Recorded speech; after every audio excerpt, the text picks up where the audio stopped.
watches are a bit more of like a romantic idea these days in watches, because real divers don't typically use divers watches like this, and when they do, it's because they actually just enjoy the watch as well. Normal or professional divers would use electric equipment that's more accurate and syncs up with their, let's say, syncs up with their oxygen levels and things like that. So professional divers definitely don't use like old school equipment like this, but they could if they wanted to. And this watch in particular, you can see it's rated to 200. Okay, it needs to be charged up so it moves out of the way. 1 second. There we go. So it's moved out of the way. Divers 200 meters. So it's ISO rated for. Is it ISO? Either way, it's rated for 200 meters of water resistance, which is more than anyone would need to. I certainly am not a diver, so I don't ever need it, but I do like the idea of having a tool like this, and I just like the build quality and the overall look of it. There's also a distinction here. So amongst all the other types of watches that I will talk about, there's also dress watches and there is tool watches. So I would consider something like this a tool watch, because a tool watch is something you use to get jobs done, or it's something you wear for like sports activities or something that may result in you damaging it or scratching it. So it's usually something that's built really, really well, and it's not focused on aesthetics. So if you look at all the brushing is just one-way brushing. It doesn't have any polishing. Like if I show you this watch, you can see that it's polishing like this. Like you wouldn't really want a scratch on that, because then it will be really visible. As the light bounces off it, you would see that it's very, very visible. But it also features brushing at the top, but polishing on the side. So you can kind of see that the objective of this watch is to achieve a certain aesthetic, a certain look. But then you have tool watches like this, which you don't really mind getting damaged. And that is certainly the case why I put this one on today, because I needed to like mow the lawn, and I needed to go to like a hardware shop and pick up some tools. And I didn't want to bet on myself being extra careful while doing those things. So I didn't put on one of my like more fragile watches. I put on something bulky and strong like this. But now that you understand the concept of divers watches, I'll introduce you to something that I don't actually have in my collection currently. Well, you could kind of argue like that this has a certain aspect. I'll show you in a second. But the next topic is pilot's watches, and pilot's watches are typically very large, and they have very typically a triangle at the 12-hour marker, kind of like this. But this is we've already discussed. This is a diver's watch, but this is the closest thing I have to a pilot's dial. So the dial is what people often call the face of a watch. In the watch world, they don't refer to it as the face. They refer to it as the dial, because the dial shows the indices, and that's how you read the time. And typically pilot's watches are much bigger than this. They can go up to something like 45 millimeters. This is 43 or maybe 42. For comparison, like an average watch these days is let me take this one out. Excuse the noise if there is any. Okay, this is 38. This is a 38, whereas this is a 42 or a 43. You can see it's much bigger than this, and it certainly feels like you're on the wrist. But pilot's watches are designed so that you can, actually similar to divers watches, they're both designed so that they can go over like a wetsuit or over a leather jacket. If it's a pilot's watch, it would go over a leather jacket typically, and if it's a diver's watch, obviously it would go over a wetsuit. And there's often like a diver's extension on divers as well, so you can click certain buckles and it can extend, so you can have a much bigger kind of wrist circumference, because of depending on what you're wearing or how thick your wrist is. So I don't actually have a pilot's watch anymore. I used to, but I didn't wear them so much because aesthetically I wasn't super into them. They all basically look the same. And I did have a cheap one, but especially with pilot's watches, if you get a cheap one, you can kind of compare it to a lot of the more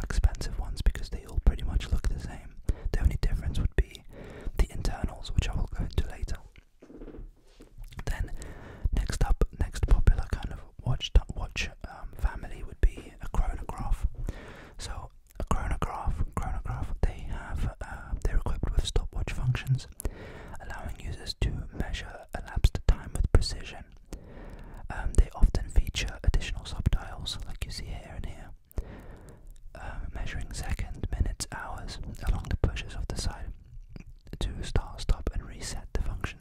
So I can start it, for example, here, so you see it's going. I can stop it and start it again, and I can stop it, and then I can hit this bottom one, this bottom pusher, to reset it to 0. Now this is maybe a bit hypocritical of me, but I don't have a mechanical chronograph because typically they are much thicker than this. So this is a quartz, and that's what allows it to be quite thin. And if you want a thin chronograph, typically you're gonna have to be looking for like really expensive watches. You don't find thin chronograph watches for an affordable price, and when you do, they are generally thicker and a lot more maintenance because there is a lot more going on inside the watch. So for chronographs, I actually do prefer digital watches, even though generally I do not like them that much. So that's chronograph. Chronograph watches are used most often historically for things like racing, like Formula 1, and like yacht racing and things like that, boat racing, or just to kind of look cool because they do look quite complicated and people like this kind of aesthetic. I guess a lot of people do. Now that's chronograph watches. Next up we have field watches, which is what I've already shown you. But a field watch can look like this.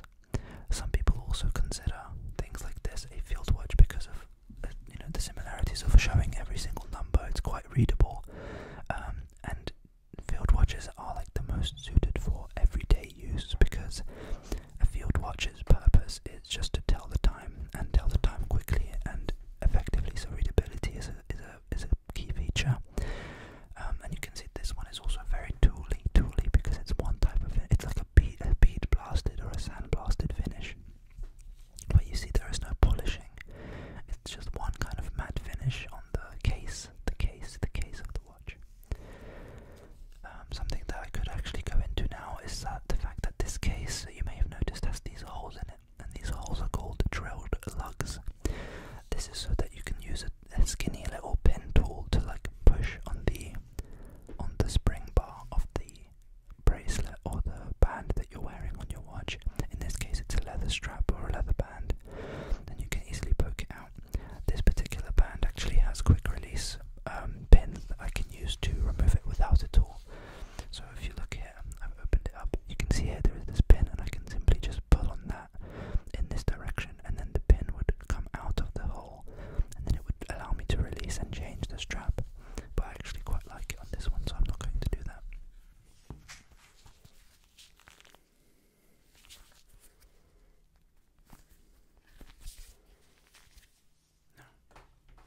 So this is a field watch. You can tell it's very readable. You see every single marking, every single number. It even has a 24-hour ring on the inside here. So let me see. So those are field watches. I've already discussed like the difference between a tool and a dress watch, but like you can see that this is also, I think this is actually historically a railway watch, and there's actually a rail track border along the outside, which is so that I can tell the date. This particular watch's complication. It's called a pointer date. It's my favorite watch in my collection currently. I really like it, but I would consider this to be something of a everyday watch. It can tell you the date. It can very clearly tell you the minute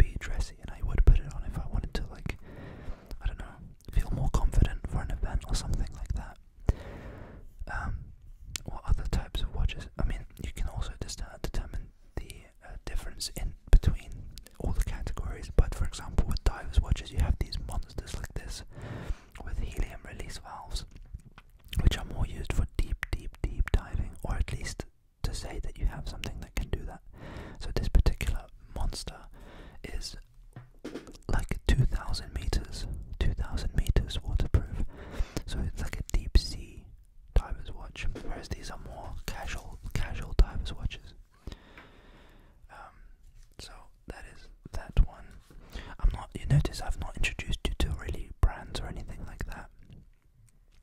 I think because brands is something you discover personally, because based on what interests you, whether it's the aesthetics or the heritage or the history of the brand and what it used to do and what it does. Let me also show you a different type of apologies for the noise. A different type of watch that I haven't discussed yet, and that's GMT. So these are GMTs, which can be called, they're used for travel, they're used for telling time zones apart. So, for example, in this case, this is a GMT, which is there's a 48 click bezel, and on the outside, instead of a timer, like with a timer's watch, there is these hours, so 2 hours between each marking in this case. And you have an extra hand, which in this case is this red hand, and it's pointing to this 10. So depending on what time it is now, this is pointing to 10 a.m. So if this was 10 in the afternoon, the time zone I set is this 10 a.m. So in my case, I was tracking the Australian time zone. And at this point, when I was wearing this watch, this was the difference in time.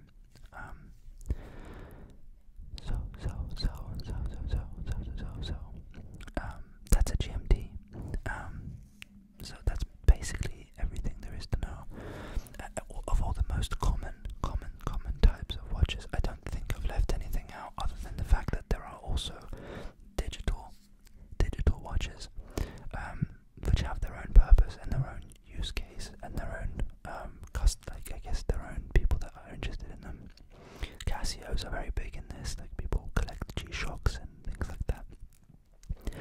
I have a G-Shock that I'm currently selling because I'm just not wearing it enough, and I'd rather it be sold than wasting away in a box somewhere or bringing someone else joy instead of me, because I'm not enjoying it that much. The next thing I wanted to go into is, I'm not going to show you every component, but just so you understand that a mechanical watch, it's not just a name, it is because it has mechanical components within it.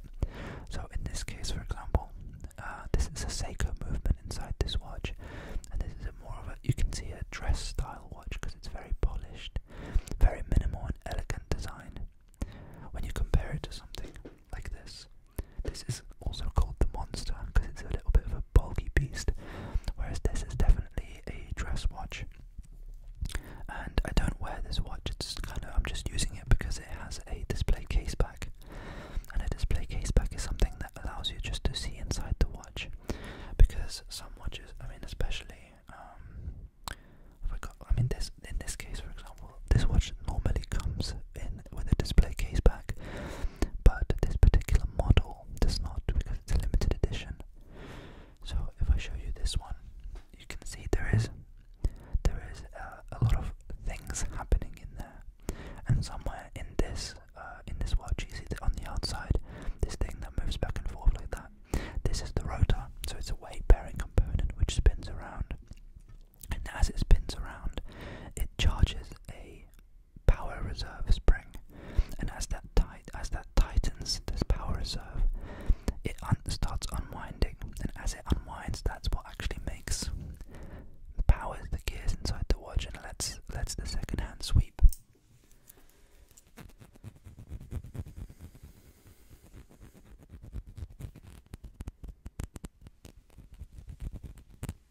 So that's what the inside of a typical low-end mechanical watch looks like. I'm not going to start naming all of the things and pointing to them, but I can introduce you to some of the different parts that I've got written down on my screen. So, for example, there is a mainspring, which is the source of power in the mechanical watch. This is the power reserve that I was referring to earlier. It's called the mainspring. It's a coiled spring that stores energy when wound in manual watches, or through the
the same quality of materials in a lot of cases.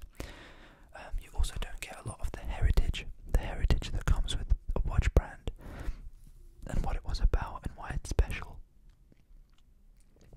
You know, things like that.